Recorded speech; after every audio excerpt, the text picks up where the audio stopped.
Hey everybody, I'm Robert and I'd like to welcome you down here to Apex. We're in the reception and it is Friday, so that means we've got a 3-question blitz. I hope you guys had a great week. Hope the weekend's about to kick off well for you guys. Kind of a cool 3-question blitz actually today because it involves some current events. Question 1 is, are wider tires or aren't wider tires always better? Why not fit the biggest tire that you can underneath your track or race car? Question 1, good one. Question number 2. What do you think of the current AMG GT Black Series leak? It's somewhat current. Yesterday, or actually the day before yesterday, on Wednesday, some photos got leaked out, so let's talk about that. And then question 3 is, do you, being me, will I coach you on the Nürburgring? Will I give you instruction laps and help you become a better driver? So 3 great questions, 3 questions I'm excited to jump into and discuss. But first of all, we have a bonus. The bonus question, or the bonus comment, I guess we could say, is regarding yesterday's video, which was about the 620R on the Nürburgring. I did my break-in lap with the car, had it delivered, and I took it out. And we posted up a video with it, and somebody said, oh man, that car looks boring because you're not having to fight the steering wheel. I don't think it'd be a fun car to drive. So I then said, well, I don't know what car that you have to fight the steering wheel is necessarily a fun car to drive. Please elaborate. Well, the situation is this, and any good driver will tell you this: being smooth is key. You need to be smooth on the racetrack. You need to have a car that works smooth, and that's how you're fast. There's videos of people on the Nürburgring where they're fighting the steering wheel and it looks like they're going fast, but they're not. If you're sawing at the steering wheel is round for a reason. It's not so that you can saw at it and chop at it. Brake pedals have multiple infinite points of pressure so that you can modulate the brake pedal, and the throttle has multiple points so that you can modulate the throttle. When somebody jams on the gas and yanks the steering wheel, of course the back end's going to slide out. Things like that are going to happen. If you're trying to be a smooth driver and trying to be a fluid driver, you're not going to fight a car.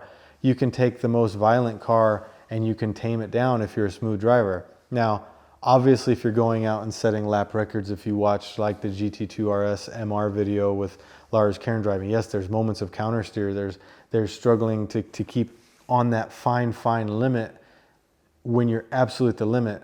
If you watch all of these lap videos, you'll see that, and some cars respond to the limit better than others. But if you're out doing a lap and you're running at 90 to 95% of the pace of a car, there's no reason in the world to be sawing at the steering wheel unless you are just not a smooth driver.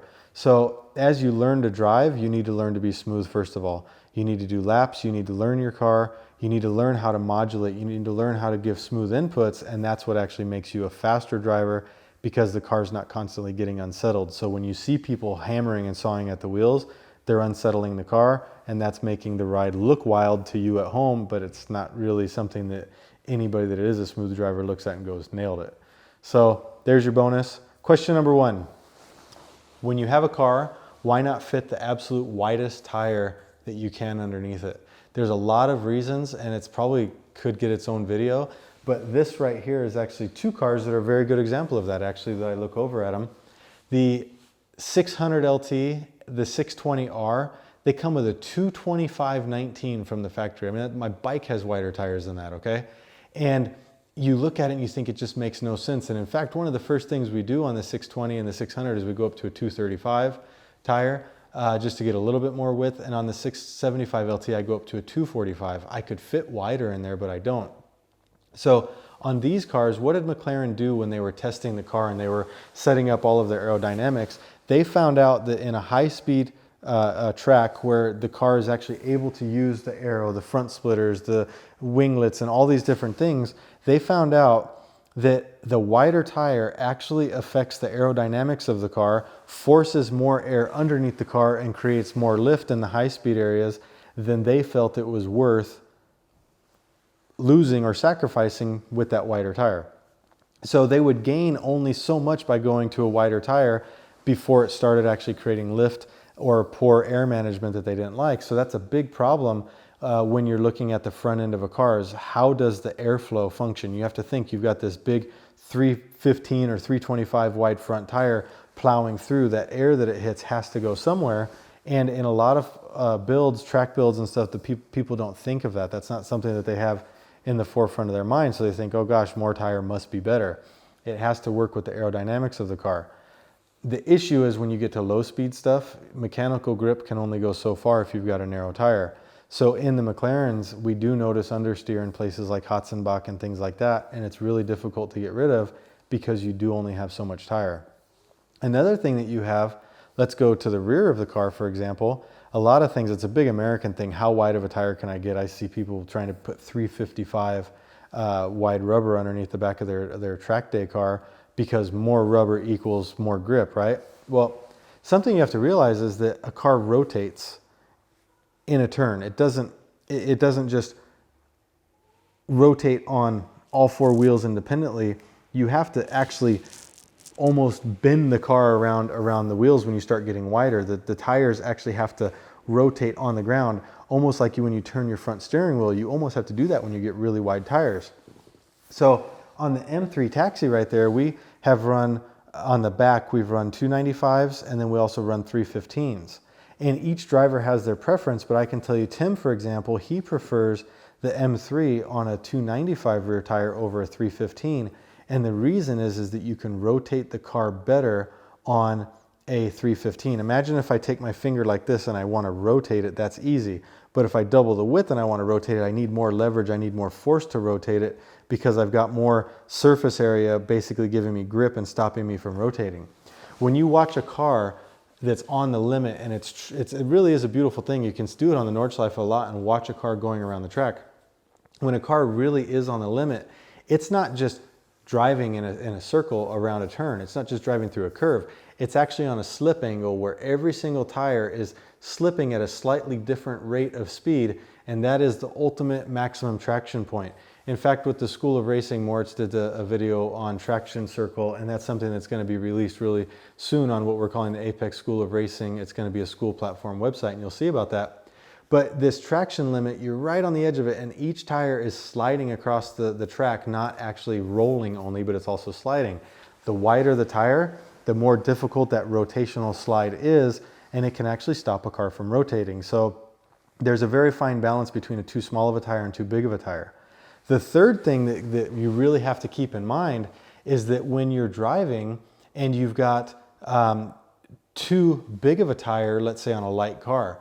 So let's say that I get my E36 GTR done and I tell you guys, yeah, I'm going to be able to put a 265 and a 295 on it. I may ultimately go down to all the way 265. I may go down to 245 square. We'll just have to see. The problem is that a light car with a wide tire, you can't get heat in the tire. So what good is a tire that can maybe only get to 70% optimal temperature, but it's got more traction? So you're getting more surface area from a tire that's not at optimal temperature, and that's an issue. What creates heat in a tire? Friction. So you've got G-forces through the turn, acceleration, and braking all create heat in a tire, and if your car's not heavy enough to heat up those tires, you're not going to get the tire to a point that it works. So again, that's a very short introduction into my opinion on no, you should not always go as wide as possible. You need to find what works. You need to find what gets heat in the tire to the optimal size or to the optimal temperature. You need to find what rotates, and if your car's advanced enough and something that you're worried about, you need to make sure that it works with the aerodynamics of the car as well. So hopefully that answers your question there. Let's jump into the juicy one. That is the AMG Black Series, GT Black Series photo leak that happened on Wednesday night. What are my thoughts of it? Well, I don't know if the question is what are my real thoughts of the leak or what are my thoughts of the pictures.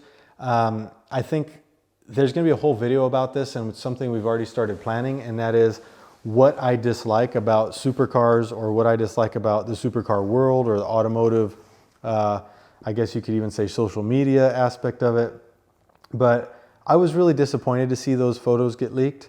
A couple of you guys are going to say, oh man, Robert, that wasn't a leak, that was AMG putting the photos out so that they could then release the next day a video of Tim driving the AMG, breaking in and stealing it and getting pictures. Well, that's a cover-up, okay? And I don't want to burst any bubbles or any ideas of what happened. There was a photo leak on Wednesday night. AMG is a fantastic marketing company. They did a wonderful job. They had a video obviously prepared, and they made it look like, okay, this was part of the leak, and I think that was really good on their part. But that's not what I'm here to talk about. I'm here to talk about the fact that a very good customer. It's very well known in a lot of private car chats and things like that. It's known who leaked the photos, and that person is probably in a little bit of a, let's say, naughty corner with AMG at the moment.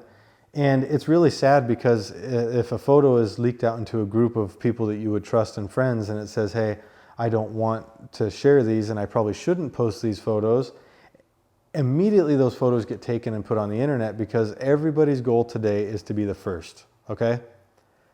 Everybody's goal is to have the only one, the first one. I got the first Lamborghini, the first customer this, I got the first Senna, I got the first 620R. Everybody is striving to be first, everybody's striving to post pictures first on the internet, and everyone's striving to have the most information. And to be honest with you, that is probably my most frustrating part about car ownership and being in the realm of working with manufacturers, or being around different people and different types of people that see social media in different ways. It gets really tiring. We're at a point right now where the Geneva Car Show was canceled last year, or this year. The last edition was canceled because of coronavirus. And from what I'm seeing, it actually will not happen in 2021 either. You guys can correct me if I'm wrong, but I believe that I read an article that it looked like, by all counts, that it would not happen in 2021. And auto manufacturers have realized that we need to go a different direction.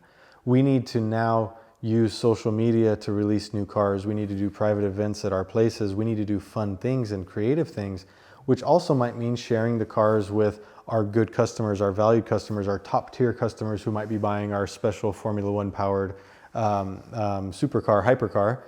And then all of a sudden they put all of this work into this. They put all this thought into evolving in a new post-coronavirus. My belief is that the Geneva Motor Show is actually dead. Forget it by now.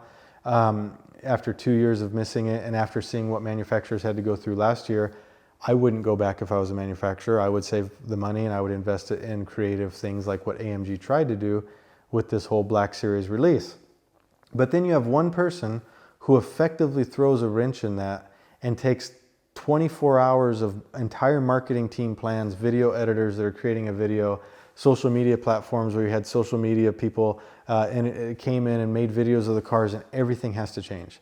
They move the release days forward because of one person deciding to share a photo online to be the first. Somebody has to be the first always, and I think honestly it's bullshit. I'm tired of seeing it. I mentioned earlier that, you know, I've got the first 620R. You know what? I don't have the first 620R on the Nürburgring. Somebody else was already here with a beautiful black one with blue stickers on it. He was out here. I think he's been here twice, and I've seen pictures of it. Maybe he was the first one on the Nürburgring. Maybe there was one before him. Everybody's trying to justify their car. Well, look, I've got the only black 620R with one set of anthracite wheels and one set of black wheels that has blue stickers and orange seat belts and a red little dial knobby thing on the steering wheel so I know when it's pointed up. One of one. And we're all searching to be exclusive and to be the first and to be the only. And I think that that's kind of just getting old with the whole car market thing.